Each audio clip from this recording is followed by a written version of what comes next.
మొత్తానికి తెలంగాణ రాష్ట్రంలో బీసీసీఎం అనేటువంటి పదం కాంగ్రెస్ పార్టీ నుంచి రావడం, రాబోయేటువంటి రాజకీయాలన్నీ బీసీల చుట్టే తిరుగుతాయని చెప్పి పీసీసీ అధ్యక్షుడు మహేష్ కుమార్ గౌడ్ చెప్పడం నిన్న కొద్దిగా హాట్ టాపిక్గా ఉంది మీడియాలో.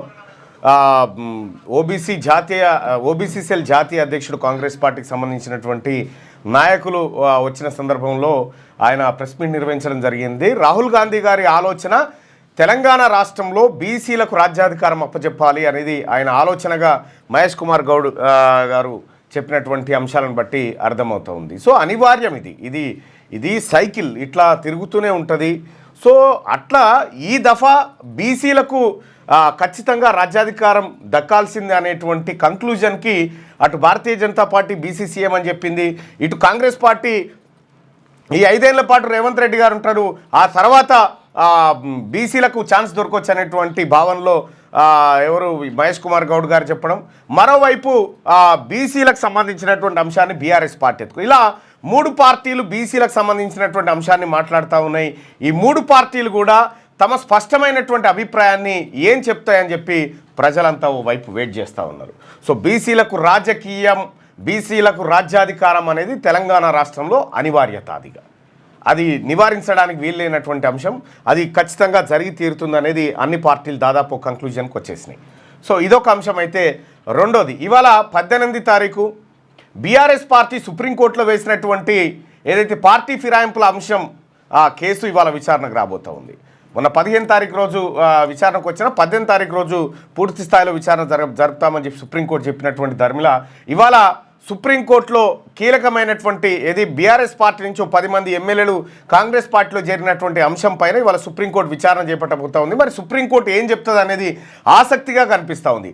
ఓవైపు కేసీఆర్ తాటికొండ రాజయ్యని పిలుచుకొని ఇక ఉప ఎన్నికలు రాబోతా ఉన్నాయి, నీ గెలుపుని ఎవడూ ఆపలేడు అక్కడ అని చెప్పి తాటికొండ రాజయ్య గారి భుజం తట్టి పంపించడం జరిగింది. కేటీ రామారావు పదే ఉప ఎన్నికలు రాబోతా ఉన్నాయి, అలర్ట్గా ఉండండి అని చెప్పి ఆయన చెప్పడం, మరోవైపు భారతీయ జనతా పార్టీ నుంచి బీఆర్ఎస్ పార్టీకి కేంద్రంలో సహకారం దొరుకుతుందా అనేటువంటి ఒక చర్చ జరుగుతూ ఉంది.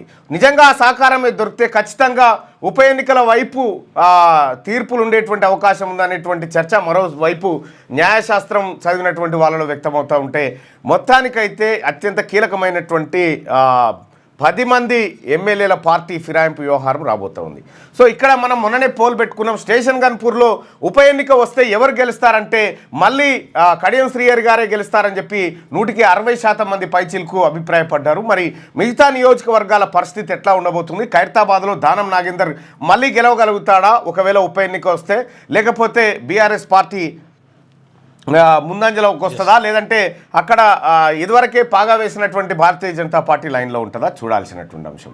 ఇంకా ఇదొకటే కాదు, అటు భద్రాచలం తీసుకున్నా, ఆ తర్వాత ఇటు పటాన్ చెరువు తీసుకున్నా, ఇటు రాజేంద్ర నగర్ తీసుకున్నా, చేవెళ్ళ తీసుకున్నా, ఈ నియోజకవర్గాలన్నిట్లలో కూడా నిజంగా ఉప ఎన్నికలు వస్తే కాంగ్రెస్ పార్టీ అభ్యర్థులుగా వీళ్ళు నిలబడితే గెలిచేటువంటి అవకాశం ఎంతవరకు ఉంది?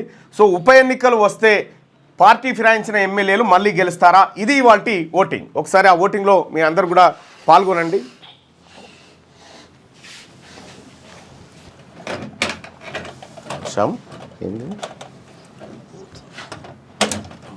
ఇది పైన పెట్టుకో.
రైట్, ఈ ఒపీనియన్లో పాల్గొనండి.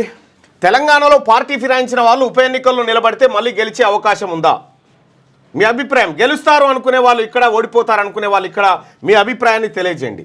ఈ అంశం ఆ పోల్ వైపు ఒకటి వైపు నడుస్తూ ఉంటే ఇక ఇంకొక అంశాన్ని తీసుకుందాం. అదే కెనడాలోని టొరంటో దగ్గర విమానం బోల్తా పడింది. రన్వే పైన ల్యాండ్ అవుతుండగా మంచు ఎక్కువగా ఉండడంతో ఉల్టా తిరిగిపోయింది విమానం. ఆ విమానంలో 80 మంది ప్రయాణికులు ఉన్నట్టుగా తెలుస్తూ ఉంది. 13 మందికి గాయాలైనవి, 3కి సీరియస్గా ఉంది. సో పెద్దగా ఎవరు చనిపోయినటువంటి దాఖలాలు లేవు. ఎందుకంటే ల్యాండింగ్ టైంలో బెల్ట్ పెట్టుకొని ఉంటారు కాబట్టి అది మంచుకి ఇట్లా తిరిగిపోయింది. సో ఇది గతంలో కూడా ఇదే కెనడాలో ఒకసారి పాకిస్తాన్ విమానం కూడా ఇట్లాగే జరిగింది. అప్పుడు కూడా పెద్దగా ఇబ్బందులు ఏం లేవు, కానీ ఇప్పుడు మాత్రం కొద్దిగా ఇంజూరీస్ అయినట్టుగా తెలుస్తూ ఉంది. అది లేటెస్ట్ న్యూస్. ఇక మరొక వార్త చూస్తే తెలంగాణ బీసీ గర్జన మెదక్, నిజామాబాద్, ఆదిలాబాద్ ఏరియాలో కూడా పెట్టాలంటే పెడతాం బాయ్, అతి త్వరలోనే ఉంది. మినిమైజ్ చేయి ఒకసారి. రైట్. ఇంకొక కీలకమైనటువంటి అంశం, బీసీ ప్రజలారా ఎందుకు బీసీ వాదం బలపడింది, బీసీ వాదాన్ని ఎందుకు అన్ని పార్టీలు ఎత్తుకుంటా ఉన్నాయంటే ఇవాళ బీసీ ప్రజలకు విషయాలన్నీ అర్థమవుతా ఉన్నాయి. బీసీ భావజాల వ్యాప్తి తెలంగాణ రాష్ట్రంలో జరిగింది. ఇవాళ తెలంగాణ రాష్ట్రంలో బీసీలంతా ఒకటైపోయినారు. బీసీల మా ఓటు మాకే అంటా ఉన్నారు, మీ ఓటు మాకు వద్దని చెప్తా ఉన్నారు. సో అనివార్యంగా బీసీ వాదం తెర మీదకి వచ్చింది. వాస్తవానికి బీసీలకు అన్యాయం జరగలేదంటే 100% జరిగింది. దానికి సంబంధించినటువంటి 1-2 ఉదాహరణలు మనం ఇక్కడ చూద్దాం. రైట్. ఇక్కడ ఐఐటీలు ఉన్నాయి. ఇండియన్ ఇన్స్టిట్యూట్ ఆఫ్ టెక్నాలజీస్ ఎన్ని 1 2 3 4 5 6 7 8 9 10 10 ఐఐటీలు ఉన్నాయి జాతీయ స్థాయిలో, మొత్తం జాతీయ స్థాయిలో. Indian Institute of Technology, IIT Bombay, IIT Kharagpur, IIT Madras, IIT Jodhpur, IIT Hyderabad, IIT Mandi, ఇట్లా ఇవన్నీ ఉన్నాయి కదా. దీంట్లో ప్రొఫెసర్లు, హెచ్ఓడీలు ఎంతమంది ఓబీసీలు ఉన్నారు, మొత్తం ఎంతమంది ఉన్నారు ఒకసారి చూస్తే ఐఐటి బాంబేలో మొత్తం 40 మంది హెచ్ఓడీలు ఉన్నారు.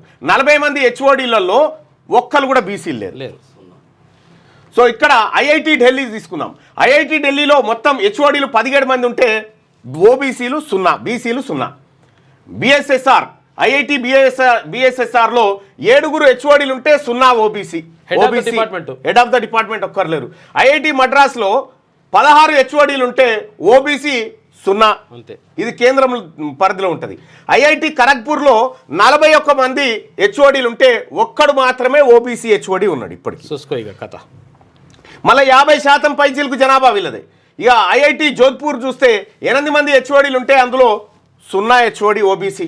ఐఐటి భువనేశ్వర్లో చూస్తే 16 మంది హెచ్ఓడీలు ఉంటే అందులో 0 ఓబీసీ. ఐఐటి హైదరాబాద్లో 14 మంది హెచ్ఓడీలు ఉంటే అందులో 2 హెచ్ఓడీలు ఓబీసీ కేటగిరీకి సంబంధించినటువంటి వ్యక్తులు ఉన్నారు. ఇక ఐఐటి మండిలో 0. ఇక డీన్స్ విషయానికి వద్దాం. డీన్స్ విషయానికి వస్తే ఐఐటి బాంబేలో డీన్స్ 13 మంది ఉంటే ఓబీసీలు 0. ఢిల్లీ, ఐఐటి ఢిల్లీలో డీన్స్ 5 ఉంటే ఓబీసీలు 0. ఐఐటి బీబీఎస్ఆర్లో 5 డీన్స్ ఉంటే ఓబీసీలు 0. ఐఐటి మద్రాసులో 7 డీన్స్ ఉంటే బీసీలు 0. ఐఐటి ఖరగ్పూర్లో 8 మంది డీన్స్ ఉంటే వాళ్ళు 0. జోధ్పూర్లో 0. భువనేశ్వర్లో 5 డీన్స్ ఉంటే 0. ఐఐటి హైదరాబాద్లో 4 డీన్స్ ఉంటే ఓబీసీలు 0. ఐఐటి మండిలో 5 డీన్స్ ఉంటే 0. దేశవ్యాప్తంగా ఏ ఐఐటిలో కూడా డీన్స్ ఒక్కరు కూడా ఓబీసీలు లేరు. చూసుకోలేదు. అందుకోసం బీసీలు రావాలి. జడ్జెస్ విషయం నిన్న చూసినాం కదా, 650 జడ్జి పోస్టులు కొలీజియం రిక్రూట్ చేస్తే 500 పైచీలకు ఓన్లీ అప్పర్ క్యాస్టే. చూసుకో. ఇక ఇదేగా ప్రొఫెసర్ల విషయానికి వద్దాం. ఐఐటి బాంబేలో ఓబీసీ ప్రొఫెసర్ ఒక్క ఆయన కూడా లేడు. 281 మంది ప్రొఫెసర్లో బీసీ ఆయన ఒక్క ఆయన లేడు ఐఐటి బాంబేలో. ఐఐటి ఢిల్లీలో 192 మంది ఉంటే ఒక్క ఆయన కూడా బీసీ ప్రొఫెసర్ లేడు. ఐఐటి బీబీఎస్ఆర్లో 0. ఐఐటి మద్రాసులో 247 ప్రొఫెసర్లు ఉంటే అందులో 25 మంది. ఈ అంతో ఇంతో రావడానికి కూడా అక్కడ చైతన్యం కారణం, అక్కడ బీసీ ముఖ్యమంత్రులు కారణం. 25 మంది. ఇక్కడ ఐఐటి ఖరగ్పూర్ డాటా లేదు.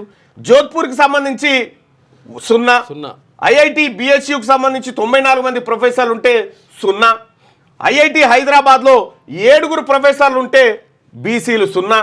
ఐఐటి మండిలో ఇది 2016 వరకు డేటా సోదరుల, ఇంకా లేటెస్ట్ డేటా ఇంకా దారుణంగా ఉంటుంది. ఐఐటి మండిలో 7 ప్రొఫెసర్లు ఉంటే 0. ఇక అసిస్టెంట్ ప్రొఫెసర్స్ విషయానికి వస్తే ఐఐటి బాంబేలో 174 మంది అసిస్టెంట్ ప్రొఫెసర్లు ఉంటే బీసీ ప్రొఫెసర్ అసిస్టెంట్ ప్రొఫెసర్ ఒక్క ఆయనే. ఐఐటి ఢిల్లీలో 147 మంది అసిస్టెంట్ ప్రొఫెసర్లు ఉంటే 10 మంది ఓబీసీ. ఐఐటి బీబీఎస్ఆర్లో 78 మంది ఉంటే 8 మంది ఓబీసీ. ఐఐటి మద్రాసులో 172 మంది ఉంటే 17 మంది ఓబీసీ. ఇక్కడ జోధ్పూర్కి సంబంధించి 47 మంది అసిస్టెంట్ ప్రొఫెసర్స్ ఉంటే అందులో 3 మాత్రమే బీసీ. ఇక ఐఐటి బిహెచ్యులో 86 మంది అసిస్టెంట్ ప్రొఫెసర్స్ ఉంటే ఒక్కరు కూడా ఓబీసీ వర్గం నుంచి లేరు. ఐఐటి హైదరాబాద్లో 97 మంది ఉంటే కేవలం 14 మంది మాత్రమే ఓబీసీ కేటగిరీకి సంబంధించి. ఇక ఐఐటి మండికి సంబంధించిన దాంట్లో 70 మంది అసిస్టెంట్ ప్రొఫెసర్లు ఉంటే 3 ఓబీసీ. ఇక అసోసియేట్ ప్రొఫెసర్ల విషయానికి వస్తే సేమ్ ఇదే కథ. 136 మంది బాంబే ఐఐటిలో ఉంటే 4 మాత్రమే ఓబీసీ. ఈ బీసీలకు సంబంధించి విద్యా సంస్థలలో కూడా ప్రొఫెసర్లు బీసీలు లేకుండా అప్పనంగా అప్పర్ క్యాస్ట్ కొట్టుకొని పోతే ఇంకా బీసీ ఉద్యమం రాకపోతే ఏమవుతుంది? ఆంధ్ర వాళ్ళు నీళ్లు దోసుకపోయారు, నిధులు దోసుకపోయారు, నియామకాలు దోసుకపోయారు అని చెప్పి ఈ దేశంలో ఉన్నటువంటి బీసీలకు సంబంధించినటువంటి ఉద్యోగాలని దోసుకపోయినటువంటి వాళ్ళు ఎవరు? అప్పర్ క్యాస్ట్ దోసుకపోయింది కదా. మరి ఈ క్యాస్ట్లకు సంబంధించినటువంటి ఎందుకు ఇంతగానం అంటే రాజ్యాధికారం వాళ్ళ చేతిలో ఉంది కాబట్టి ఇవి కొట్టుకొని పోయారు. తెలంగాణ ఉద్యమం అప్పుడు అన్నాము, నా భాషలో బడి లేదు, బడిలో నా భాష లేదు, నాకున్నది బాధ మాత్రమే అన్నాము. ఇప్పుడు ఇక్కడ ఏమున్నది?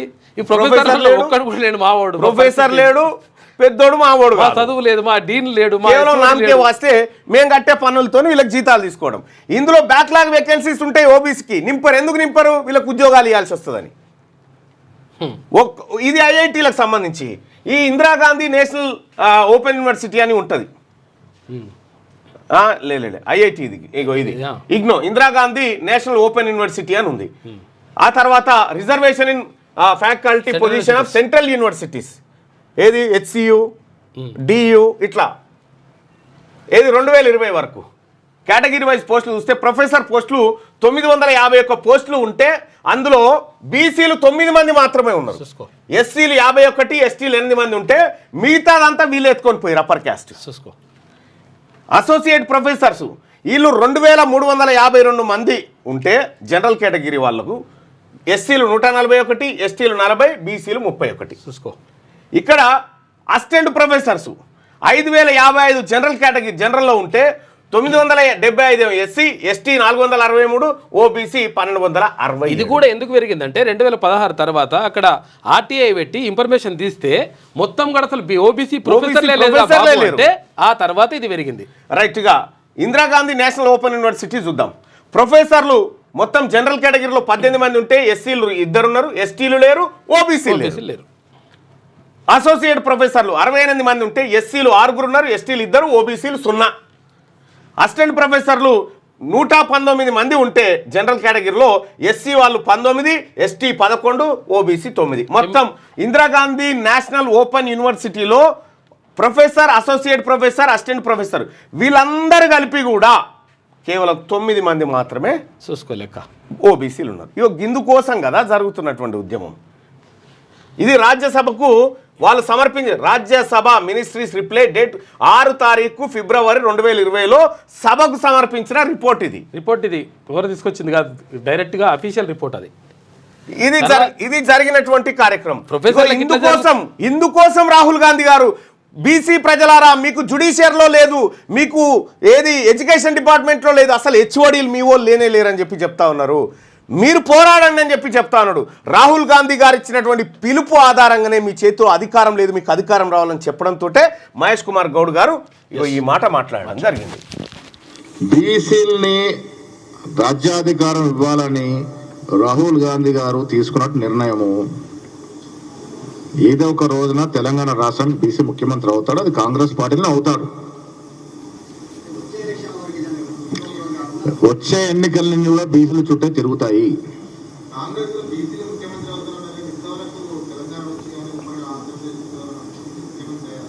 గతంలో కాలేదు కాబట్టి వాళ్ళ రాహుల్ గాంధీ ఆ స్లోగన్ తీసుకున్నారు కాబట్టి భవిష్యత్తులో అవకాశం వచ్చినప్పుడు బీసీ ముఖ్యమంత్రి రాష్ట్రంలో అవుతాడు. ఇవాళ ఈ 5 ఏళ్ళు రేవంత్ రెడ్డి గారు ముఖ్యమంత్రిగా కొనసాగుతారు. వచ్చే రోజుల్లో ఈ అవకాశం కాంగ్రెస్ పార్టీలో ఉంటుంది. ఇది క్లియర్, ఇది క్లియర్. ఇది రాహుల్ గాంధీ గారి మాట. మహేష్ కుమార్ గౌడ్ గారి పెదవుల నుంచి వచ్చినా కూడా ఇది రాహుల్ గాంధీ గారి మాట. రాష్ట్ర అధ్యక్షుడు కాబట్టి ఆయన మాట. సో వాస్తవం జరిగినటువంటి ఇన్ని వ్యవస్థల్లో మన సంపద కొల్లగొడతా ఉంటే, ఇన్ని వ్యవస్థల్లో జొరబడి బీసీలకు రావాల్సిన హక్కులను కాల రాస్తా ఉంటే, బీసీ ఉద్యమాలు పుట్టకపోతే ఏమైతే ఎన్ని రోజులు చేస్తావు ఇట్లా ఈ దోపిడీ? ఇంకా ఈ దోపిడీ ఎన్ని రోజులు చేస్తావు? నువ్వు ప్రొఫెసర్ అయిన తర్వాత నీ పిల్లల్ని ప్రొఫెసర్లను చేస్తావు తప్ప మా పేదవాళ్ళని ఎట్లా చేస్తావు? నువ్వు జ్యుడిషియరీలో కూడా 650 మంది జడ్జీలను నియమిస్తే 5 ఏళ్లల్లా 505 మంది అప్పర్ క్యాస్టా? కాదు, ఇది కూడా నామినేటెడ్ పోస్టే. ఏది ఈ ప్రొఫెసర్లు కూడా ఏముంటుంది తెలుసా? చాలా మందికి ఏమనుకుంటారు అంటే ఎడ్జిట్ ఉంటుంది. ఇప్పుడు సెకండ్ గ్రేడ్ టీచర్ ఉంటుంది, గుడ్డ టీచర్ ప్రైమరీ స్కూల్లో పంతులు నౌకరు చేయాలంటే, టీచర్ చేయాలనుకుంటే 1.25 లక్ష పరీక్షలు. ఆవిడ డిఎడ్ కంప్లీట్ కావాలి, తర్వాత టెట్ రాయాలి, టెట్ అయిపోయిన తర్వాత ఇది రాయాలి, తర్వాత డిఎస్సి రాయాలి, డిఎస్సి రాసిన తర్వాత మెరిట్ రావాలి, మెరిట్లో టాప్లో ఉంటే అప్పుడు చిన్న ఎడ్జిటి స్కూల్ టీచర్ పోస్ట్ ఇస్తారు. కానీ ప్రొఫెసర్లకు సంబంధించి వాళ్ళు అనుకుంటారు, పబ్లిక్ కొంతమంది ఐడియా లేదు, అసలు ఏమనుకుంటారు అంటే ప్రొఫెసర్లు అంటే చాలా మొత్తం క్వాలిఫికేషన్స్ పతా కార్ఖాన ఇవన్నీ చేస్తారేమో అనుకుంటారు. ఏం లేదాడ, డైరెక్ట్ తీసుకొచ్చి నువ్వు గుసోపోయా అని చెప్పేసి నలుగురు అంటే కథ అంతే.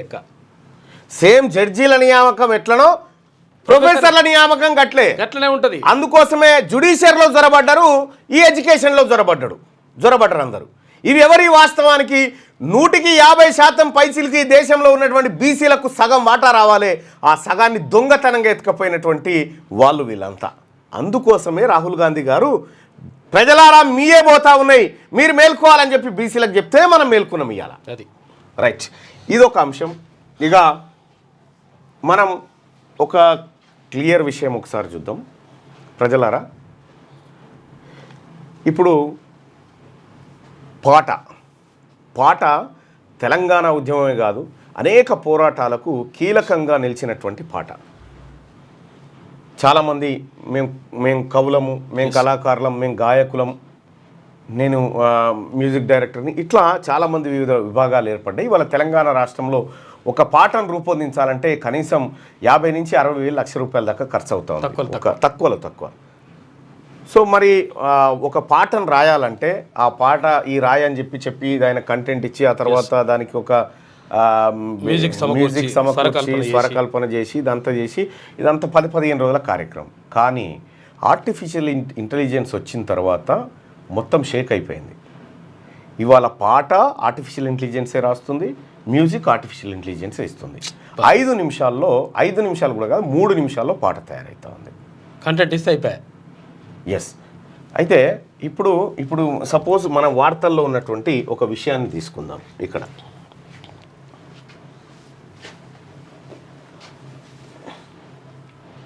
ఏపీ నీళ్ల దోపిడీపై పోరాటం, దీనిపైన ఒక పాట రాద్దాం. పాట అడుగుదాం.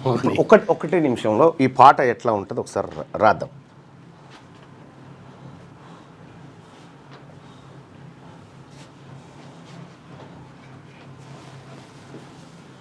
రైట్, ఏపీ నీళ్ల దోపిడీపై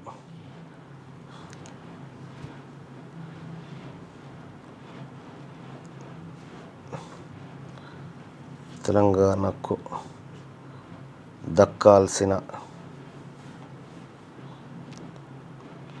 నీళ్లు ఏపీ దొంగలిస్తుంది.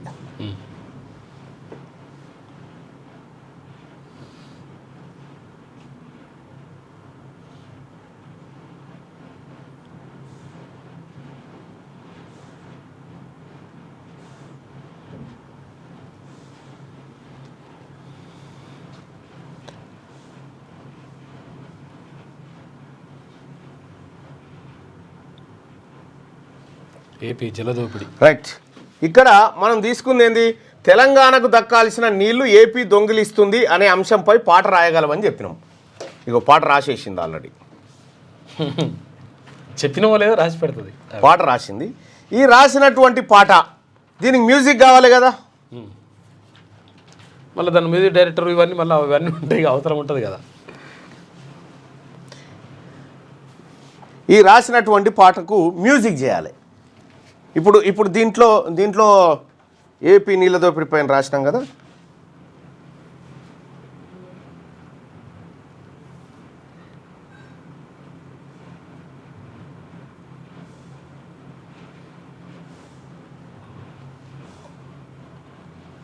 ఇక పాట 5 నిమిషాలల్లో పాట విత్ మ్యూజిక్ అన్నీ తయారవుతా ఉన్నాయి. ఈ ఆర్టిఫిషియల్ ఇంటెలిజెన్స్ వచ్చి ఎంత జరిగిపోయిందో చూడ్రి.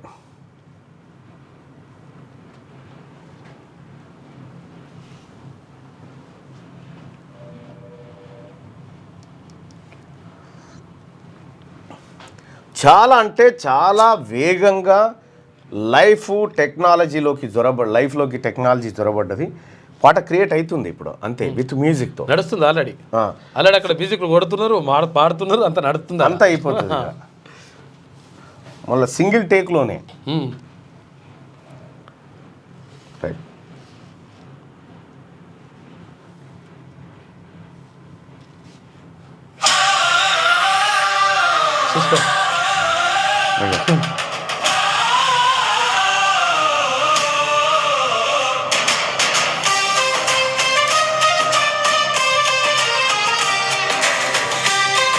మ్యూజిక్ కూడా వచ్చేసింది. తెలంగాణ నిల్లు ఎక్కడపోయింది ఆనోది ఉల్లం ఏపీ గారి మాయా. ఇక తెలంగాణ నీళ్ళ సంగతి మీద ఇప్పుడు ఈ 4 నిమిషాల పాట తయారైపోయింది రెడీ. ఇప్పుడు దీని ఈ వట్టిగానే రెండే 2 యాప్లల్లో నీకు పాట రాకపోయినా పర్వాలేదు, నీకు చదువు రాకపోయినా పర్వాలేదు, నీకు మ్యూజిక్ రాకపోయినా పర్వాలేదు, నువ్వు పాడగాని కాకపోయినా పర్వాలేదు, కవివి అసలు నీకు దీనిపైన ఏ జ్ఞానం లేకపోయినా పర్వాలేదు, కానీ అక్షరాలు తెలిస్తే చాలు అంతే. చాట్ జీపీటీలో ఇది ఇస్తే నీకు దాని మీద పాట రాయనని రాసిస్తుంది, మొత్తం చరణాలు పల్లెవన్నీ ఇస్తుంది. ఇవి తీసుకుపోయి suno.ai ఇదో యాప్ ఉంటుంది, ఇలా వారేస్తే కథం పాట తయారై బయటకు వస్తుంది. ఈ టెక్స్ట్ తీసుకుపోయి లేస్తే వాళ్ళే వాడతారు, వాళ్ళే మ్యూజిక్ కొట్టించి ఇచ్చేస్తారు. ఇప్పుడు పాటలు రాసే కవులు, కళాకారులు, పాడేటోళ్ళు, మైకోళ్ళు, మ్యూజిక్ వాళ్ళు ఇలా అందరి పని అయిపోయినట్టే దీంతో. చాలా దారుణం అసలు నిజంగా ఇది. ఇట్లా 3-4 నిమిషాల పాట, ఇంకా దాంట్లో వేరియేషన్స్ ఇస్తుంది మళ్ళా, ఇది ఓకేనా అని. నీకు నచ్చిన బీట్ వాడొచ్చు మళ్ళీ, మళ్ళా ఫోక్ గుండాలనా, ఎట్లుండాలి, రొమాంటికా అన్నీ ఇక మళ్ళా విషాదం ఉండన్నా. సునో ఏఐ అనేటువంటి యాప్, ఆ యాప్ వచ్చి ఇప్పుడు ఇక మ్యూజిక్ అనేటువంటి ముచ్చటే లేదు ఇక. ఇగో సునో ఏఐ, ఇగో ఇదే యాప్. సునో విను, ఏఐలో విను అన్నట్టు. పాటని 5 నిమిషాలలో 5 నుంచి 6 నిమిషాలలో పాట మీ చేతికి వచ్చేస్తుంది సింపుల్గా. ఎన్ని పాటలు వస్తాయి ఇప్పుడు? మరి ఇప్పుడు ఆ ఎన్ని పాటలు వస్తాయో ఏమో, దానికి ఏకాన పైసా ఖర్చు లేదు, లిమిటెడ్గా కొన్ని సాంగ్స్ ఇస్తట్టుండు, ఆ తర్వాత మళ్ళీ సబ్స్క్రిప్షన్ ఉంటట్టుంది.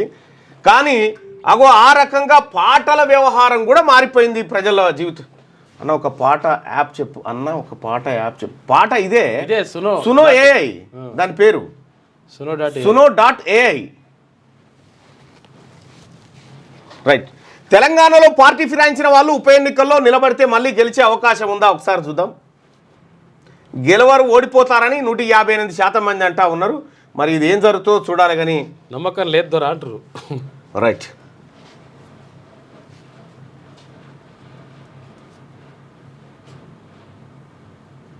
ఓటింగ్ చూస్తున్నారా ఇజ్జిగా, జై బీసీ. సో ఇట్లా ప్రతి జీవితంలోకి టెక్నాలజీ ఎంటర్ అయిపోయింది, దాన్ని వాడుకోవడమే లేటు. ఈ విమానం ఇప్పుడు ఈ జెమినీ అనే యాప్ వచ్చే, ఆ జెమినీ సంగతి మీ అందరికి తెలుసు. ఇప్పుడు ఈ పేపర్లలో కూడా లేదు, అదేదో వచ్చే. ఇప్పుడు దీన్ని అడిగితే చెప్తూనే ఉండే, ఈయన రిపోర్టరు, ఈ ప్రపంచంలో ఈయనకు తెలియని విషయం లేదు. అన్ని విషయాలు రాజకీయాలు మాత్రం చెప్పడు. జెమినీ కెనడాలో విమానం రన్వే పైన బోల్తా పడినట్టుగా తెలుస్తుంది, నిజమేనా? అవును, కెనడాలో ఎయిర్ కెనడాకు చెందిన విమానం హాలిఫాక్స్ విమానాశ్రయంలో ల్యాండింగ్ సమయంలో అదుపు తప్పింది. విమానం కాలిపోయింది. ప్రయాణికులు అందరూ సురక్షితంగా. ఇవాళ జరిగిన ఘటన. అవును, ఈ రోజు జరిగిన ఘటనే ఈ కెనడా విమానం. కెనడాలోని హాలిఫాక్స్ విమానాశ్రయంలో ల్యాండింగ్ సమయంలో అదుపు తప్పి రన్వేపై కాలిపోయింది. అయినా అందులో ఉన్న ప్రయాణికులందరూ సురక్షితంగా ఉన్నారు. రన్వే పైన స్నో ఉండడంతో విమానం ఉల్టా పడ్డట్టుగా తెలుస్తూ ఉంది, బోల్తా పడ్డట్టుగా తెలుస్తూ ఉంది. నిజమేనా ఇది? విమానం రన్వేపై స్లో ఉండడం వల్ల కాదు, ల్యాండింగ్ గేర్ సరిగ్గా పనిచేయకపోవడం వల్లే ఈ ప్రమాదం జరిగింది. ల్యాండింగ్ గేర్ సమస్య వల్ల చెప్తే కూడా ఆమె సరి కాదని చెప్తా. అంటే గంత టెక్నాలజీ మనిషి లోపలికి వచ్చిన తర్వాత బీసీలకు ఏం జరుగుతూ ఉందో ఇంకా తెలియదా ఈ దేశంలో? సోయి వచ్చేసింది. ఈ సోయి బీసీలకు రావడమే ఇప్పుడు మీకు జీర్ణించుకోలేకపోతే ఎట్లా మరి? రైట్గా మిగతా వార్తల్లోకి వెళ్దాం. ముందుగా వెలుగు దినపత్రికలో ఉన్నటువంటి వార్తలు చూద్దాం.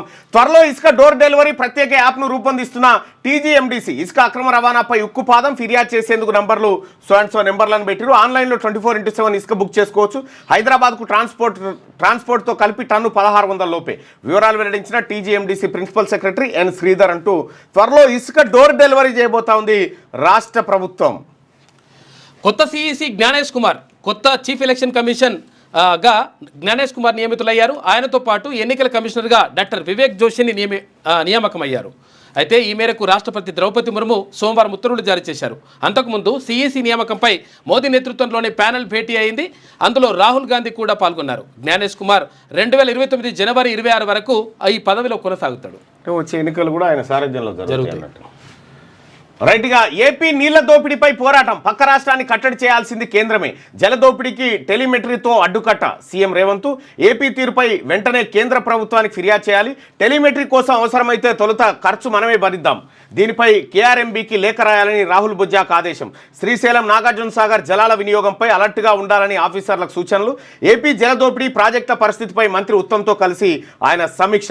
ఏపీ తన కోటాకు మించి నీటిని తరలించకపోకుండా కట్టడి చేయాల్సిన బాధ్యత కేంద్ర ప్రభుత్వాందేనని సీఎం రేవంత్ రెడ్డి స్పష్టం చేశారు. నీటి వాటాల పంపిణీ, నీటి వాటాల వినియోగాన్ని లెక్కించే అధికారం కేంద్ర జల సంఘంపైనే ఉందని తెలిపారు. కోటాకు మించి నీటిని ఆంధ్రప్రదేశ్ తరలించకపోకుండా అడ్డుకట్ట వేయాలని టెలిమెట్రీ ఒకటే పరిష్కారమని ఆయన అన్నారు. ఏపీ నీళ్ల దోపిడీ ఇప్పటికి కూడా ఆగట్లేదు. కలిసి ఉన్నప్పుడు అదే కథ, విడిపోయిన తర్వాత కూడా అదే కథ. దోపిడీ. సో మనం కూడా ఒడిసి పట్టుకునేటువంటి పరిస్థితి ఉండాలి. మన తానికేనా పోయేది? కాకపోతే సంతకం పెట్టి పాడేయండి కదా కేసీఆర్ గారు.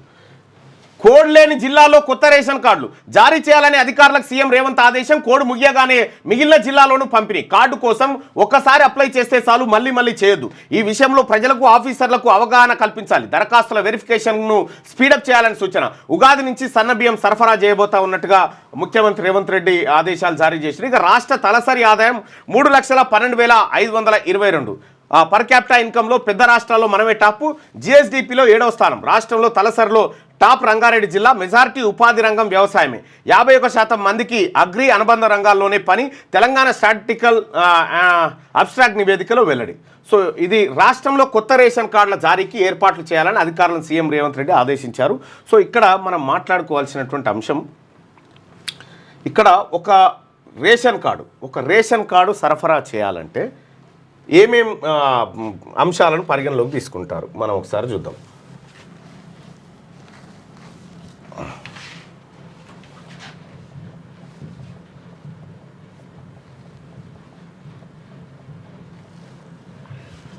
ఒక కొత్త రేషన్ కార్డుకు ఇన్కమ్ లిమిట్ ఎంత ఉంటుంది?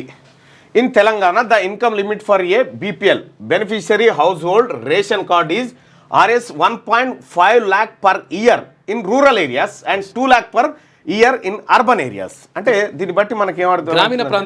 గ్రామీణ ప్రాంతాల్లో ఏడాదికి 1.5 లక్షల ఆదాయం, ఆ తర్వాత పట్టణ ప్రాంతాల్లో ఏడాదికి 2 లక్షల వరకు ఆదాయం ఉన్నటువంటి కుటుంబాలు అర్హత సాధిస్తాయి. అంతకంటే ఎక్కువ ఉంటే సాధించాయి. సో ఇది బెనిఫిషరీకి సంబంధించినటువంటి లెక్క. అయితే మనం ఇక్కడ చూసుకోవాల్సింది ఏంటంటే, ఇక్కడ రాష్ట్ర తలసరి ఆదాయం అంటే ఒక తలకు ఉన్నటువంటి ఆదాయం 3,12,522 రూపాయలు తలసరి ఆదాయం ఒక ఏడాదిలో ఈ తలకు ఉన్నదని చెప్తా ఉన్నాం. తెలంగాణలో ఒక ఇంట్లో 4 ఉంటే 12 లక్షల ఆదాయం ఒక కుటుంబానికి ఉన్నట్టుగా లెక్క. మరి ఇక్కడనేమో రేషన్ కార్డు ఇవ్వాలంటే 1,500,000 ఉండాలి. కానీ అప్పటికే మన తలసరి ఆదాయం 12 లక్షలు చూపిస్తూ ఉంది ఇక్కడ. అంటే తెలంగాణ రాష్ట్రంలో ఈ లెక్కన ఎవరు కూడా ఎలిజిబుల్ గారు. కాకపోతే అంటే దీన్ని జనరలైజేషన్ చేస్తా అంటే అందరికీ వర్తింపజేస్తారు. తలసరి అంటే ప్రతి తలకు మనం పెట్టింది, కాకపోతే ఒకరికేమో అంటే ఎక్కువ తక్కువ ఉండొచ్చు కాక, అంటే మినిమం 1,00,000 అయితే ఉంటుందిగా.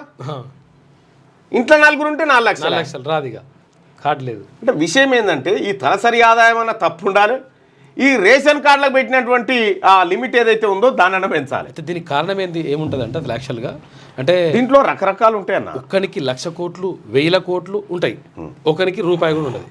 ఇట్లా ఉండడంతో ఉంటది, కానీ ఆ సంపద అంతా ఖర్చు పెట్టినప్పుడు ఇది జరిగేటువంటి కార్యక్రమం.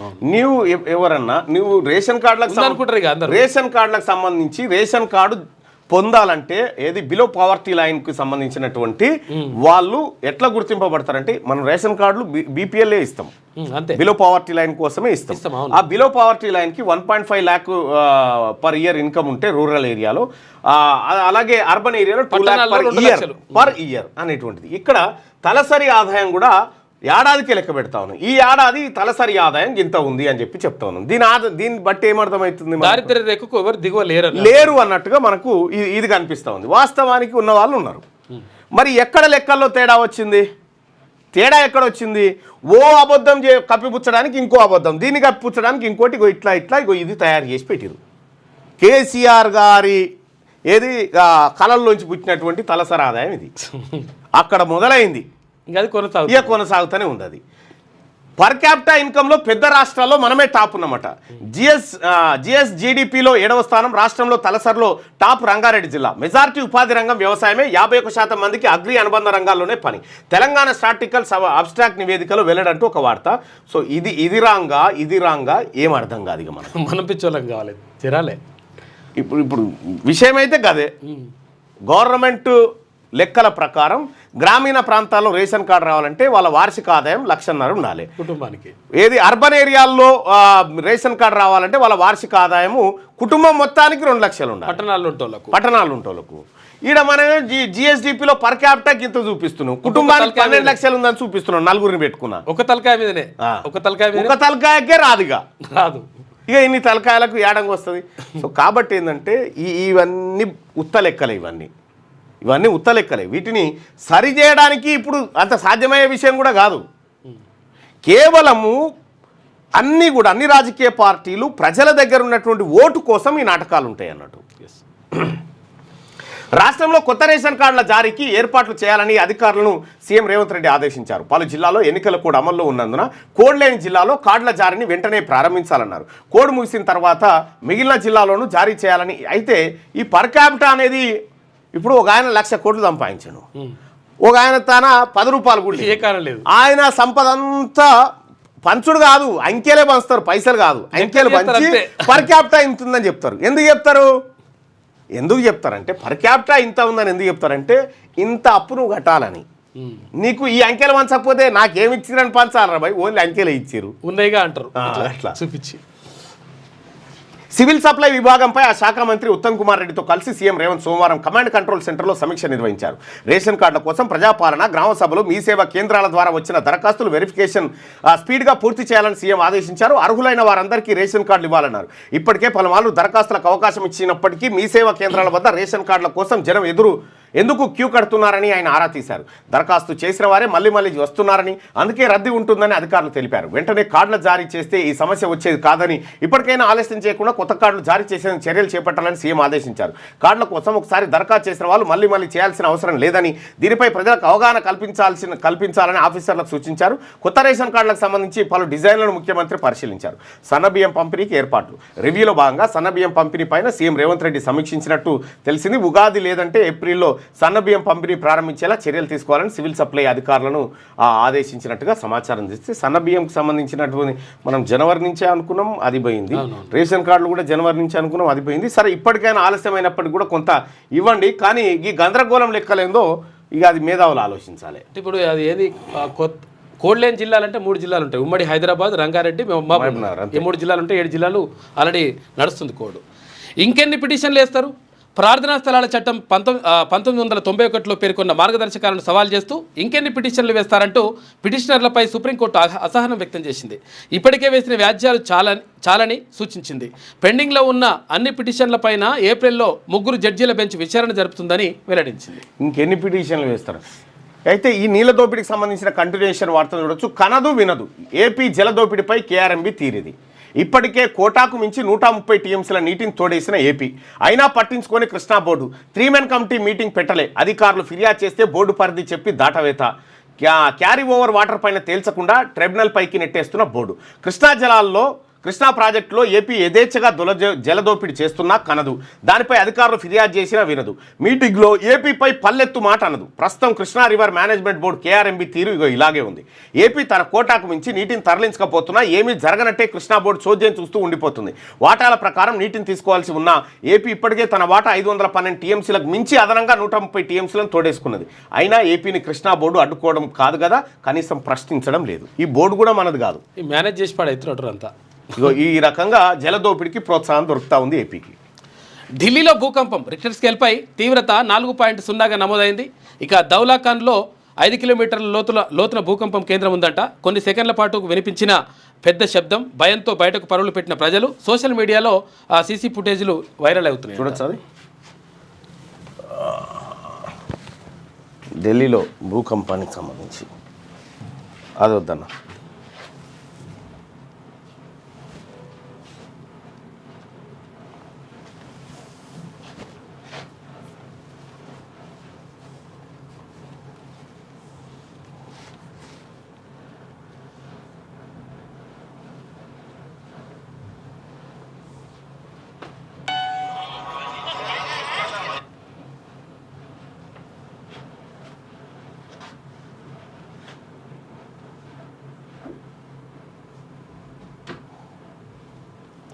భరత్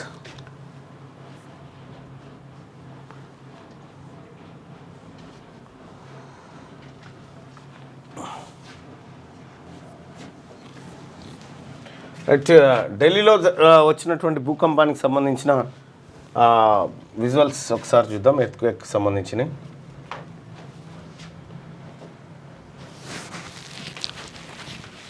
ఇదే ఢిల్లీలోగా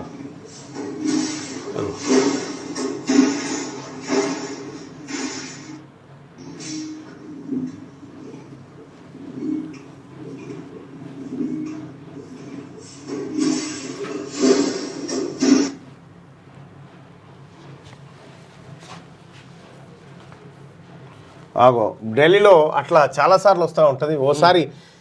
ఓసారి నేను పోయినప్పుడు ఎన్సీఆర్ ఏరియాలో పడుకున్న తర్వాత నేను అందరం పడుకున్నాం. ఇట్లా పడుకున్న తర్వాత ఇది ఏది పడుకున్న బెడ్ ఇటు పోతుంది, అది జరుగుతుంటే ఇట్లా అంటుంది. ఎవరో డోర్ కొడుతున్నా, డోర్ కాదన్నా ఎర్త్క్వేక్ వచ్చింది దిగు అని చెప్పి అప్పుడు కింది దిగి రిసెప్షన్లో పోయి అడిగితే బాయ్ సాబ్ మీద వాళ్ళు అందరు దిగురుకు వచ్చారు. ఎర్త్క్వేక్ వచ్చిందంటే ఆ రిసెప్షన్లో కూర్చున్నంటే ఆతే సాబ్. సో అది జరిగింది భూకంపం సంబంధించిగా. క్యాబినెట్ విస్తరణలో బీసీలకు ప్రయారిటీ. భవిష్యత్తులో కాంగ్రెస్ నుంచి BC CM PCC chief Mahesh Goud. ఈ 5 ఏళ్లు రేవంత్ రెడ్డి ముఖ్యమంత్రి కులగణన నిర్వహించడం తమ చిత్తశుద్ధికి నిదర్శనమని వెల్లడి. త్వరలో జరగనున్న క్యాబినెట్ విస్తరణలో బీసీలకు ప్రాధాన్యం ఉంటుందని పీసీసీ చీఫ్ మహేష్ కుమార్ గౌడ్ తెలిపారు. రాష్ట్రంలో భవిష్యత్తులో కాంగ్రెస్ తరఫున బీసీలే సీఎం అవుతారని చెప్పారు. సోమవారం గాంధీభవన్లో కాంగ్రెస్ ఓబీసీ సెల్ జాతీయ చైర్మన్ అజయ్ సింగ్ యాదవ్తో కలిసి మహేష్ కుమార్ గౌడ్ మీడియా సమావేశంలో మాట్లాడారు. బీసీ సీఎం అనేది కాంగ్రెస్తోనే సాధ్యమని పేర్కొన్నారు. ఈ 5 ఏళ్లు రేవంత్ రెడ్డియే సీఎంగా కొనసాగుతారని వెల్లడించారు. బీసీల విషయంలో తమకు చిత్తశుద్ధి ఉంది కాబట్టే కులగణన చేశామని చెప్పారు. బీజేపీ బీఆర్ఎస్లకు బీసీలపై ప్రేమ లేనందుకే కులగణను పట్టించుకోవడం లేదని మండిపడ్డారు. రాబోయే ఎన్నికలు బీసీల చుట్టే తిరుగుతాయని చెప్పారు. ఇక్కడ ఒక అదనంగా ఒక పాయింట్ ఏంటంటే ఈ 5 ఏళ్ళు ముఖ్యమంత్రి రేవంత్ రెడ్డి. 100% ఈ 5 ఏళ్ళు ముఖ్యమంత్రిగా రేవంత్ రెడ్డి గారే ఉంటాడు, నో డౌట్. ఆ తర్వాత వచ్చే ముఖ్యమంత్రి ఖచ్చితంగా బీసీ ముఖ్యమంత్రి ఉంటాడు. సో ఇక్కడ ఈ 5 ఏళ్ళు ముఖ్యమంత్రిగా, ఎందుకంటే ప్రజలందరమే మ్యాండేట్ ఇచ్చినాం కాబట్టి ఖచ్చితంగా ఈ 5 సంవత్సరాల పాటు వాళ్ళు కొనసాగుతారు. ఆ తర్వాత బీసీలకు ఇది దక్కుతుంది. ఇక్కడ మహేష్ కుమార్ గౌడ్ గారు చెప్తున్నట్టుగా క్యాబినెట్ విస్తరణలో బీసీలకు సంబంధించి అయితే కరెక్ట్గా అసెంబ్లీ ఎన్నికల టైంలో 2-3 పాయింట్లు చెప్తాను మీరు ఓకే. అసెంబ్లీ ఎన్నికల టైంలో 2023లో ఏం చెప్పారంటే ప్రతి పార్లమెంట్లో ప్రతి పార్లమెంట్ పార్లమెంట్ పరిధిలో 2 బీసీలకు 2 స్థానాలు బీసీలకు, ఎమ్మెల్యే స్థానాలు 2 స్థానాలు ఎమ్మెల్యే స్థానాలు 2 ఇస్తాము అన్నారు బీసీలకు అని చెప్పారు. గోల్ అంటే 17 స్థానాలు ఉంటే 17 రొంట్ల 34 బీసీలకు దక్కాలి. కానీ దక్కింది 20 కూడా లేదు. తర్వాత ఇంకొకటి ఏంటంటే ఇదొకటి. అది యాకుత్పురా, బర్కత్పురా. మళ్ళీ ఇందులో ఈ 17 ఇట్లలో యాకుత్పురా, బర్కత్పురా, చాంద్రాయణగుట్ట, చార్మినార్, మలక్పేట ఈడ భర్తీ చేస్తారు. ఇక అవి అట్లా అయిపోయినా. ఇక ఇవి ఏది అసెంబ్లీ ఎన్నికలప్పుడు.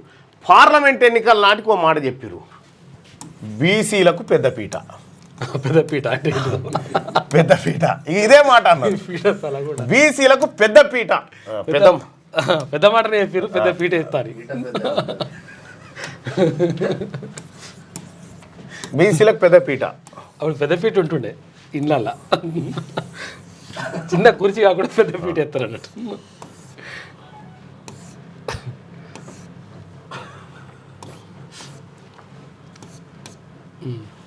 ఈ పెద్ద పీట ఉంటుందని చెప్పారు బీసీ. ఈ పీటే ఇక తీరా ఎన్నికలు ఏది బీఫామ్లు ఇచ్చే నాటికి బీసీలకు దక్కిన పీటే గిది. ఏది కూర్చొని తినేటప్పుడు వేసుకుంటారు చూడు పీటే. అయితే ఈ అన్ని అంశాలు పరిశీలించిన తర్వాత బీసీలకు ఎట్టి పరిస్థితిలో రాజకీయ పార్టీలు న్యాయం చేయవన్న కంక్లూజన్కి వచ్చిన తర్వాత బీసీ ఉద్యమం బలపడ్డది. సో ఈ పెద్దపీట ఇప్పుడు బీసీలకు మంత్రి పదవుల్లో ప్రయారిటీ. బీసీలకు ప్రయారిటీ ఉన్నాయని బీసీలే కదా, 6 బీసీలే కదా. ఒక మైనారిటీ అంటే ఒకటి దూదేకుల వాళ్ళ నుంచో లేకపోతే వాళ్ళ నుంచో ఒకరిని తీసుకోవాలి. అవును. రెండోది మిగతా 5 బీసీలేనా, ఇంకేముంది. ఎస్సీల కోట అయిపోయింది, ఎస్టీల కోట అయిపోయింది, బీసీల కోట 6 స్థానాలు. సో 6కి 6 ఇక అప్పర్ కాస్ట్ రెడ్డిల కోట కూడా ఎక్కువనే జరిగింది, ఓవర్ఫ్లో అయిపోయింది, అది ఇంకా ఎక్కువ అయిపోయినాయి. సో కాబట్టి క్యాబినెట్ విస్తరణలో బీసీలకు ప్రయారిటీ అని చెప్తా ఉన్నారు కదా. 6కి 6 బీసీలే ఏవి క్యాబినెట్ విస్తరణలో దక్కాల్సినవి ప్రయారిటీ.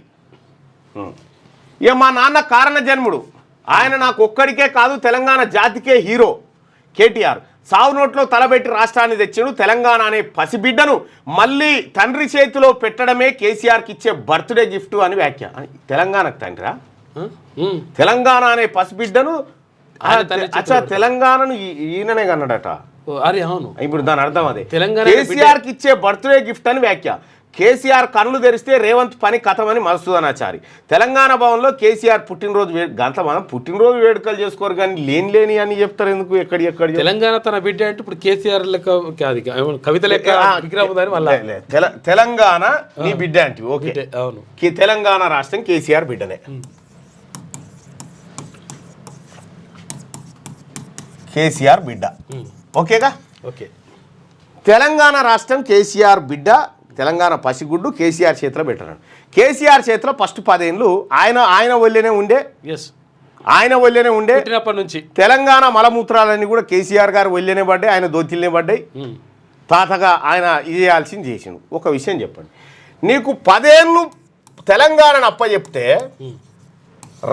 ముఖ్యమంత్రి అయిన 3 నెలలకు తెలంగాణలో ఈ బిడ్డ దగ్గర ఉన్నటువంటి కాళ్ళు కొట్టేసి ఏపీకి అప్పచెప్పినావు. 7 మండలాలు 7 మండలాలు అప్పచెప్పినావు. బిడ్డ కాళ్ళు కొట్టేసి అటు అమ్ముకుంటువి. అంటే ఈ బిడ్డ కిడ్నీలు అమ్మినట్లు లెక్క. బిడ్డ మీద సొమ్ములు ఉండే, మళ్ళీ ఈ బిడ్డ కిడ్నీలు అమ్మినావు. బిడ్డ మీద సొమ్ములు ఉండే అంటే పైసలు ఉండే ఆ పైసలు కథం చేసినావు. బిడ్డ సొమ్ములు కథం చేసినావు. ఇంకా ఈ బిడ్డకు బీసీలు ఉండే 33% రిజర్వేషన్ ఉండే బీసీలకు. దాన్ని 18% తీసుకొచ్చిన మహానాయకుడు మన కేసీఆర్ గారు. ఏది చిన్న పొరగాల దొంగ అంటారు చూడరి, పొరగాలను ఎత్తుకపోతారు, చిన్నపిల్లల్ని సంటి పొరగాళ్ళు ఎత్తుకపోతారు. దొంగలు ఉన్నారు జాగ్రత్త. ఈ 10 ఏళ్ళు మనకు గుర్తుపట్టలేదు. ఈ బిడ్డ మీద ఉన్నటువంటి సొమ్ము కథం అయిపోయింది. ఏది బిడ్డ పుట్టినప్పుడు ఎట్లా కేసీఆర్ ఒళ్ళే పెట్టినప్పుడు దగదగ మెరుస్తుంటే 16,000 కోట్ల రూపాయల సొమ్ములతోటి తెలంగాణ రాష్ట్రాన్ని కేసీఆర్ వల్లే పెడితే ఈ 16 మింగిండు మీదికేని ఆ అంగట్ల పిల్లని పెట్టి కనుక పాలు దాపియాలి కుదబెట్టిండు ఇంకా ఈయన అడుగుతారుగా అవును ఇది సిగ్నల్ కాడ అల్లా పేరు పాపను ఎత్తుకొని పాలు దాపియాలని 7 లక్షల కోట్లు తెచ్చిండు పిల్లకు పాలు దాపింది లేదు తాగింది ఈయన ఇటు సొమ్ములు పోయినాయి ఇటు 7 లక్షల కోట్లు అప్పు అయిపోయింది ఇక పిల్ల అయ్యా సార్లైనా నీ దగ్గర ఉండాలి ఆ పిల్ల వెళ్ళిపోయి కాంగ్రెస్ వాళ్ళే కూర్చుంటే మళ్ళా ఆమెను తెచ్చుకోవాలి మేము అని చెప్తున్నాడు మళ్ళా తెస్తారట సార్లు అయినా మీకు అప్పచెప్పినందుకు 50 ఏళ్ళు వెనక పోయింది తెలంగాణ ఇది కూడా కేసీఆర్ అంటే 4 కోట్ల ప్రజల భావోద్వేగం వన్డే T20 టెస్ట్ ఏదైనా ఆయన ఆడగలరు హరీష్ రావు ఇగో ఈ వన్డే టెస్ట్ T20 బంద్ చేసి సప్పుడేక అసెంబ్లీకి వచ్చి సంతకం పెట్టమని కూర్చోమన్నాడ ఇవన్నీ వద్దు T20 ఆడతాడా టెస్ట్లకు కాదు కదా నీవు కనీసం ఊళ్ళే గల్లీ క్రికెట్ కూడా పనికిరాడు ఇప్పుడు మనం ఏమో రంజీ ప్లేయర్ అని దించినాం లవర్ బాల్ కూడా మనం రంజీ ప్లేయర్ మంచిగా ఆడతాడని దించినాం కానీ వట్టిదే అది రికమెండేషన్ పీస్ అని తర్వాత తెలిసింది అవసరమైతే డిఫెన్స్ ఆడుతారని 6లు కొడతారని కామెంట్ కొడతాడు ఇక మీ నాయనని మీరు భయం చేయకపోతే వాస్తవానికి కేటీ రామారావు గారు మీ మాటల్లో తప్పులేదు మీ తండ్రికి మీరు ఎంత గౌరవం దక్కాలనేది తాపత్రయపడుతుర్రో అది ఓకే కానీ మీ తండ్రిగా చేసినటువంటి దోపిడీ మా బీసీ వర్గాల కడుపుల మీద కాలు పెట్టి తొక్కిరు మీరు భూభారతి రూల్స్పై కసరత్తు ఎంసీహెచ్ఆర్డీలో నేటి నుంచి 2 రోజుల వర్క్షాప్ మాడ్యూల్స్ తగ్గింపు సర్వే మ్యాప్ రూపకల్పనపై సమాలోచనలు కింది స్థాయిలో అప్లికేషన్లు పరిష్కరించేలా రూల్స్ ట్రిబ్యునల్లో ఎవరుండాలనేది తేల్చనున్న అధికారులు అప్పీళ్ల వ్యవస్థ సాదా బైనామాల పరిష్కారం పార్ట్ బి భూములపై క్లారిటీ అయితే ఇది 6 కొడుతున్నాడు లేదో కానీ కొట్టేది అయితే కొడుతున్నాడు ఆయన కొట్టాల్సినవి వేరే ఆయన కొట్టేయి అలాగుంటాయి అవి ఒక్కొక్క దెబ్బకు కింద పడిపోతా ఉంటాయి కొడతాడు పెద్ద ఏం కొడతాడో కుంభమేళా జనసంద్రం ప్రయాజ్రాజ్ మహాకుంభమేళాకు జనం పోటెత్తున్నారు మేళా ముగింపునకు చేరుకొని ఇక్కడ ఈ వెలుగు వాళ్ళకు ముగింపునకు అని రాయాలి ముగింపునకు చేరుకునే కొద్దీ రద్దీ పెరుగుతున్నది ఈ నెల 26న కుంభమేళా ముగియనున్నది కేవలం 8 రోజులే మిగిలి ఉందని కుంభమేళాను పొడిగించబోమని ప్రయాజ్రాజ్ కలెక్టర్ వెల్లడించారు మరోవైపు ప్రయాజ్రాజ్కు ట్రైన్లు కిక్కిరిసి ప్రయాణిస్తున్నాయి ఇటీవల ఢిల్లీ రైల్వే స్టేషన్లో తొక్కిసలాట నేపథ్యంలో అధికారులు అప్రమత్తమయ్యారు జనం మూవ్మెంట్ను అంచనా వేసేందుకు ఏఐ టెక్నాలజీని వాడుకోవాలని నిర్ణయించారట ఇగో ప్రయాజ్రాజ్లో ఇట్లున్నారు మామూలు పబ్లిక్ కాదు ఎవడు ఏడున్నాడు ఏడబోయిండో ఆన్లైన్ బెట్టింగ్లకు 2 యువకులు బలి హైదరాబాద్లో ఒకరు కామారెడ్డి జిల్లాలో మరొకరు ఆత్మహత్య బెట్టింగ్లతో ₹1,30,00,000 అప్పు చేసిన సాఫ్ట్వేర్ ఇంజనీర్ 2.60 లక్షలు పోగొట్టుకున్న ఆఫీస్ బాయ్ అట అగో ఆన్లైన్ బెట్టింగ్లో ఈ ఆన్లైన్ బెట్టింగ్లతో నాకు ఇన్ని పైసలు వచ్చినాయని చెప్పినోళ్ళు చెప్పుడురా బాబు అసలు అంతా ఉట్టిదారా నాయన ఆన్లైన్ బెట్టింగ్లకు 2 యువకులు బలయ్యారు హైదరాబాద్లో ఒకరు కామారెడ్డి జిల్లాలో మరొకరు ఊరేసుకున్నారు బెట్టింగ్లకు అలవాటు పడి పెద్ద ఎత్తున అప్పులు చేసి వాటిని తీర్చలేక ఆత్మహత్య చేసుకున్నారు కామారెడ్డి మున్సిపాలిటీ పరిధిలో దేవునిపల్లికి చెందిన దేవల సంజయ్ సాఫ్ట్వేర్ ఇంజనీర్గా పనిచేస్తున్నాడు ఆయనకు భార్య 2 పిల్లలు ఉన్నారు సంజయ్ గత 2 ఏళ్లుగా ఆన్లైన్ బెట్టింగ్లకు అలవాటు పడ్డాడు గ్రామస్తులతో పాటు తెలిసిన వాళ్ళ దగ్గర భారీగా అప్పులు చేసి బెట్టింగ్లో పొడగొట్టుకున్నట్టు సూసైడ్ చేసుకుని చచ్చిపోయారు వీళ్ళని క్షమించొద్దు ఇట్లా చేస్తున్నాడు ఎందుకంటే ఇప్పుడు సానుభూతి చూపిస్తే ఇంకోటి కూడా వేస్తారు ఇట్లా ఇటువంటి పని ఢిల్లీ సీఎం ఎంపికపై కీలక మీటింగ్ జరుగుతూ ఉందట ఢిల్లీ సీఎం ఆ డబ్బలకేం తీస్తారు మరి ఆయన ఎవరు ఏం కథనే చూడాలి ఇది వెలుగు దినపత్రికలో ఉన్నటువంటి వార్తా కథనాలు ఒకసారి ఆంధ్రజ్యోతి పత్రికలో ఉన్న వార్తలు చూద్దాం మార్చి మొదటి వారంలో గ్రూప్ 1 ఫలితాలు ఆ వెంటనే గ్రూప్ 2 గ్రూప్ 3 కూడా అయితే మొత్తం 2734 పోస్టులకు 5,51,247 మంది పోటీ పడ్డారు ఇక గ్రూప్ 1లో ఒక్కో పోస్టుకు 37 మంది పోటీ ఇక గ్రూప్ 2లో 1:329 ఇక గ్రూప్ 3లో 1:196 ఇక ఉద్యోగ ఖాళీలో మిగలకుండా టీజీపీఎస్సీ వ్యూహాత్మక చర్యలు చేపడుతుందంట మార్చి మొదటి వారంలో ఇస్తారట ఇక కార్డులు ఇవ్వండి కోడ్ లేని జిల్లాల్లో అర్హులకు వెంటనే రేషన్ కార్డులు జారీ చేయండి ఎమ్మెల్సీ ఎన్నికలు ముగిశాక అన్ని జిల్లాల్లో అధికారులకు సీఎం రేవంత్ ఆదేశం కొత్త కార్డుల డిజైన్లను పరిశీలించిన సీఎం ఇసుక అక్రమ రవాణాపై ఉక్కుపాదం కలెక్టర్లు ఎస్పీలకు ముఖ్యమంత్రి ఆదేశం ఏపీ నీటి తరలింపును అడ్డుకోవాలి కృష్ణా నీటిని వాటాకు మించి తరలిస్తోంది కేంద్ర జలశక్తి శాఖకు ఫిర్యాదు చేయాలి టెలిమెట్రీ యంత్రంలో నీటిని లెక్కగట్టాలి రాబోయే 3 నెలల్లో అప్రమత్తంగా ఉండాలి అధికారులకు సీఎం రేవంత్ ఆదేశాలు ముందే ఎండాకాలం ఈ ఎండాకాలంలో దోపిడీ దిగబడరు అనుకో ఈ తెలంగాణ సొంటి ఎండుతుంది ఇసుక అక్రమాలకు పాల్పడితే లైసెన్సులు రద్దు కాంట్రాక్ట్ సంస్థలు బ్లాక్ లిస్టులో రీచ్లో సీసీ కెమెరాలు వే బ్రిడ్జిలు వాహనాలకు జీపీఎస్ ట్రాకింగ్ 570 కోట్ల పెండింగ్ బిల్లులను త్వరలో చెల్లిస్తాం మైనింగ్ ముఖ్య కార్యదర్శి శ్రీధర్ అక్రమాలపై ఫిర్యాదుకు సో నెంబర్లకు కాల్ చేయాలని చెప్పి ఈ జీపీఎస్ పెడితే కారుకి పెట్టేసి కారు ఎక్కడ తీసుకోతున్నారు కారు ప్రాజెక్ట్ కాడికి పోతుంది లారీ హైదరాబాద్ పోతుంది రోడ్డుపై టేక్ ఆఫ్ ల్యాండింగ్ అయ్యే air ambulance take off landing అయ్యే ఎయిర్ అంబులెన్స్ అంట. ఇక ఐసీఏటీతో ఈ ప్లేన్ కంపెనీ 8,700 కోట్ల డీల్, 788 ఈవీటీఓ ఎల్ల సరఫరాకు ఒప్పందం త్వరలో దేశంలోని అన్ని జిల్లాలు మహరింపట. 2026 చివరకు సేవలు ప్రారంభమయ్యే ఛాన్స్ ఉందట. మనిషి ప్రాణం చాలా విలువైనది. ప్రమాదానికి గురైన సమయంలో లేదా తీవ్ర అనారోగ్యం బారిన పడినప్పుడు వారిని సకాలంలో ఆసుపత్రులకు చేరవేయడంలో అంబులెన్సులు కీలక పాత్ర. అయితే పట్టణాలు నగరాల్లో విపరీతంగా పెరిగిన ట్రాఫిక్ కారణంగా కొన్నిసార్లు అంబులెన్సులు ఆ రద్దీలో చిక్కుకొని ముందుకు వెళ్లేందుకు దారి లేక పలువురు ప్రాణాలు కోల్పోయిన సందర్భాలు ఉన్నాయి. దేశంలో ప్రతి ఏడాది రోడ్డు ప్రమాదాలు వందలాది మంది, ఎక్కడ వందలాది మంది, వేలు సూచాగా రాసుకొచ్చారు కానీ వేల మంది చచ్చిపోతా ఉన్నారు. అయితే ఇప్పుడు హెలికాప్టర్ అంబులెన్సులు కోసం ప్రయత్నం రోడ్ల మీద కూడా దిగుతాయి అంట. అక్రమ క్రమబద్ధీకరణపై కొరడా ఏది? అన్ని సక్రమంగా ఉన్న వారికి మోక్షమేది? జీవో నెంబర్ 59 కింద వచ్చిన దరఖాస్తులు ఎక్కడికక్కడే. ఇక అవకతవకలు పక్కాగా కనిపిస్తున్నా చర్యలు లేవు. 3 జిల్లాల్లో అనుమతులు నిలిపివేస్తూ ఏడాది కిందట రాష్ట్ర ప్రభుత్వం ఉత్తర్వులు జారీ చేసింది. మిగిలిన ఇదే జీవో 59 కింద పల్లా రాజేశ్వర రెడ్డి మంది భూములు కబ్జా పెట్టిండు. కబ్జా పెట్టిండు. ఏది అన్నీ ఉన్నాయి. మాజీ సైనికులది మందిది. 3 జిల్లాల్లో అనుమతులు నిలిపివేస్తూ ఏడాది కింద రాష్ట్ర ప్రభుత్వం ఉత్తర్వులు. మిగిలిన జిల్లాలను ముందుకు సాగని పైన ఆదాయం వచ్చే అవకాశం ఉన్న పరిష్కారం లేదు. ఇక రాజేంద్ర నగర్ కోర్టులో వేలం. ఇక మళ్ళీ కేసీఆర్ రావాలని జనం కోరుకుంటున్నారట. అచ్చా, ఆయన తెలంగాణ జాతికే హీరో. తెలంగాణ జన్మదిన వేడుకలు ప్రజలకైతే కాదు, కేసీఆర్ జన్మదిన వేడుకల్లో కేటీఆర్ పాములపర్తిలో ప్రైవేట్ కార్యక్రమంలో దండలు మార్చుకున్న కేసీఆర్ జంట రాష్ట్ర వ్యాప్తంగా పుట్టినరోజు వేడుకలు చేసుకున్నట. అచ్చా, కేసీఆర్ కొంచెం యూట్యూబ్ గైడ్లైన్స్ ఉన్నాయి, అందుకని కొంచెం అది చెప్పలేకపోతున్నాము. అట్లా నీకు టక్కు నిలగనట్టుందని. అదే సచ్చిన కోళ్ళు చికెన్ వ్యర్థాలే చేపలకు మేత అంటూ ఒక వార్త ఇది పాల్వంచలో జరుగుతూ ఉందట. ఈ ఏపీలోని ఎన్టీఆర్ జిల్లాలో బర్డ్ ఫ్లూ కలకలం మోపైంది. ఏకుండూరులో 3,000 కోళ్ళు మృతి, నమూనాలు ల్యాబ్కు. పశ్చిమ గోదావరి జిల్లాలో 21,000 కోళ్ళు ఖననమైపోయినాయట. ఇక ఆ దరఖాస్తులు ఇక స్వీకరించాం. ప్రార్థనా మందిరాలపై వెల్లువల పిటిషన్లు అసహనం వ్యక్తం చేసిన సుప్రీంకోర్టు చాలిక కొత్తవి తీసుకొని చీఫ్ జస్టిస్ కన్నా విచారణ ఏప్రిల్ మొదటి వారానికి వాయిదా వేసింది కోర్టు. రాత్రికి రాత్రే హైదరాబాద్ను మార్చలేరు. శనివారం విచారణ, ఆదివారం కూల్చివేతను ఆపండి. అలా చేయడం తీర్పుకు విరుద్ధమని చెప్పేసి హైకోర్టు అంటుంది. హైడ్రా ఇన్స్పెక్టర్ రాజశేఖర్ ప్రత్యక్ష హాజరుకు ఆదేశం. రైట్గా ఏసీబీ ఎదుటకు ఎఫ్ఈఓ ప్రతినిధులు. ఫార్ములా ఈ కార్ రేస్ కేసులో వర్చువల్ విచారణ. సంస్థ ప్రతినిధులను ప్రశ్నించిన ఏసీబీ అధికారులు. రేసు నిర్వహణ కుదుర్చుకున్న ఒప్పందాలు, నగదు చెల్లింపులపై ఆరా తీసిన అధికారులు. విచారణ మొత్తం ఆడియో వీడియో రికార్డింగ్ ప్రత్యక్ష విచారణకు రప్పించే యోచనలో ఏసీబీ కార్యక్రమంలో ఉందంటే. ఇక బూతులే బంగారు బాతులు. అసభ్య బూతు వీడియోలతో భారీగా ఆదాయం, నెలకు లక్షల్లో యూట్యూబర్ల సంపాదన.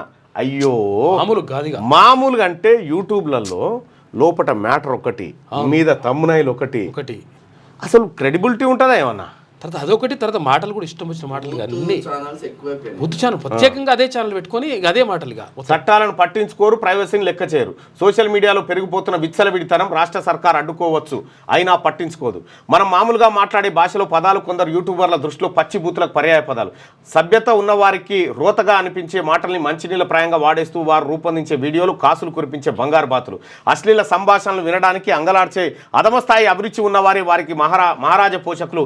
ద్వందార్థాలు ధ్వనించే తమ్మునైల్స్తో అసలు ఇగో తీన్మార్ మళ్ళీ చచ్చిపోయిందనే తమ్మునైల్ పెట్టిండు. ఎందుకు అట్లెందుకు పెట్టినారు అంటే అట్లయితేనే చూస్తారు ఎక్కువ లేస్తుంది అట్లా అని. పాపం మండల్లో నేను కవిత గారు ఆమె నాకు చెప్పింది లేదు, నేను ఆమెకు చెప్పింది లేదు, వీళ్ళిద్దరు కొట్టుకున్నారు అన్నట్టుగా చూసుకో. ఇక గిన్ని లంగ పనులు అయితే నిజంగా ఏదన్నా వేరే పని చేసుకోర్రా భయ్. ఈ అబద్ధాల మీద బతుకుడేంది? వాస్తవాలు మాట్లాడకుంటే ఇష్టం వచ్చింది మాట్లాడితే మొత్తం సత్యనాశనం అయిపోయింది యూట్యూబ్.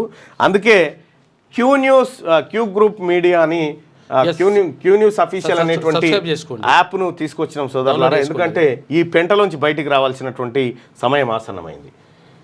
ఇక కొత్త సిఈసిగా జ్ఞానేష్ కుమార్, మోదీ రాహుల్ షాతో కూడిన ఉన్నతస్థాయి కమిటీ ఎంపిక, రాష్ట్రపతి సిఫార్సు, సుప్రీం తీర్పు వచ్చేదాకా నియామక ప్రక్రియ నిలిపివేయాలని కాంగ్రెస్. జ్ఞానేష్ స్థానంలో ఈసీగా హర్యానా సిఎస్ వివేక్ జోషి అంటూ ఒక వార్తను చూస్తున్నాం. ఇక అలాగే Warangal, Nalgonda, Khammam teacher MLC. Nalgonda, Khammam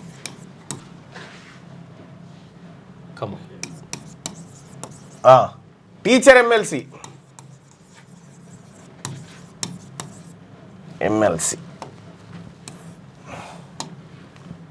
teacher MLC ఎన్నికలు జరుగుతూ ఉన్నాయి. క్లియర్గా బీసీ టీచర్లంతా వన్ సైడ్కు పోలరైజ్ అయిపోయినారు. ఎస్, ఇక్కడ పింగళి శ్రీపాల్ రెడ్డి చేసినటువంటి అరాచకాలు ఏవైతే ఉన్నాయో ఒకటొక్కటిగా మొత్తం బయటకు వస్తూ ఉన్నాయి. శ్రీపాల్ రెడ్డి వెంట కేవలం ఒకే కమ్యూనిటీ ఆ 10 మంది ఆ రెడ్లు తప్ప ఎవరు ఉండట్లేదు. టీచర్లలో కూడా అసలు వాళ్ళ ఓట్లే లేవు, కొన్నే ఓట్లు. ఆ ఓట్లతోటి ఇప్పుడు వచ్చింది సావు.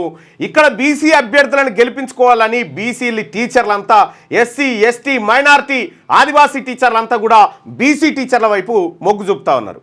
సో అటు ఆదిలాబాదు, నిజామాబాదు, కరీంనగర్, మెదక్ ఈ స్థానంలో కూడా బీసీ అభ్యర్థులను గెలిపించుకోవడానికి ప్రజలంతా సిద్ధమైపోయినారు. సో బీసీ టీచర్లారా మీకు శిరస్సు వంచి నమస్కరించాలనిపిస్తూ ఉంది. ఎందుకంటే మీలో వచ్చినటువంటి చైతన్యం అంత గొప్పది.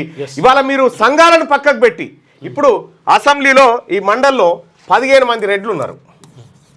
నాకు ఓ టీచర్ చెప్తా ఉన్నాడు, ఎటేస్తున్నావు బాయ్సాప్ అంటే, అన్న ఇప్పటికీ 15 మంది రెడ్లు ఉన్నారు, ఈయన తక్కువ, ఆయన ఆడన్న మా తానిగా అని చెప్పి చెప్తా ఉన్నాడు.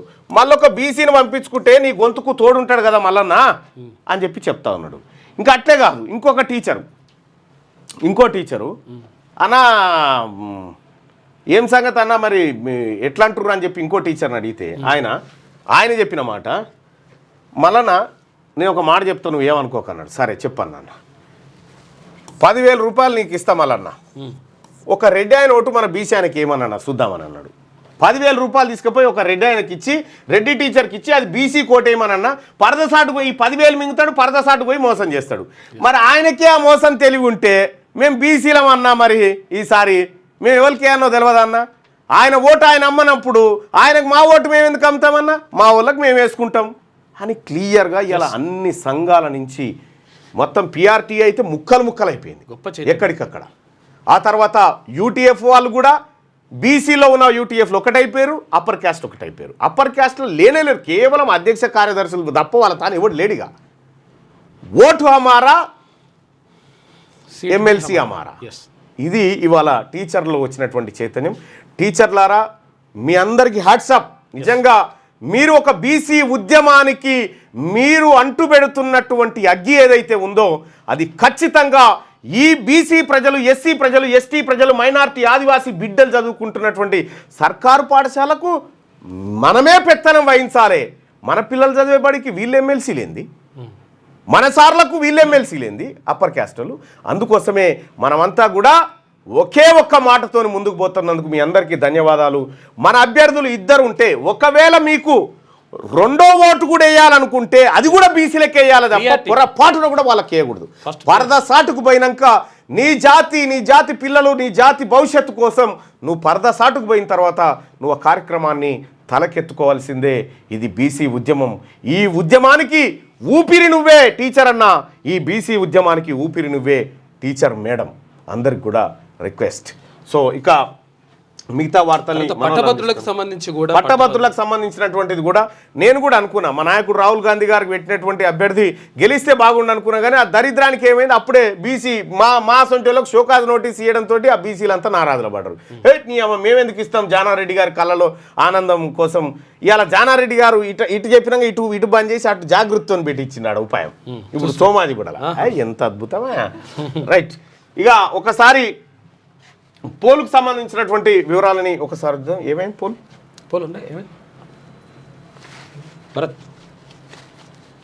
పోల్ తీసేసిరా. అచ్చా రైట్. ఇక తెలంగాణలో పార్టీ ఫిరాయించిన వాళ్ళు ఉప ఎన్నికల్లో నిలబడితే మళ్ళీ గెలిచే అవకాశం ఉందా అంటే గెలుస్తారు అని 40% మంది, ఓడిపోతారని 60% మంది అభిప్రాయాన్ని తెలియజేస్తా ఉన్నారు. సో మొత్తానికైతే సుప్రీంకోర్టులో ఇవాళ పార్టీ ఫిరాయించిన ఎమ్మెల్యేల వ్యవహారం పైన విచారణ జరగబోతోంది.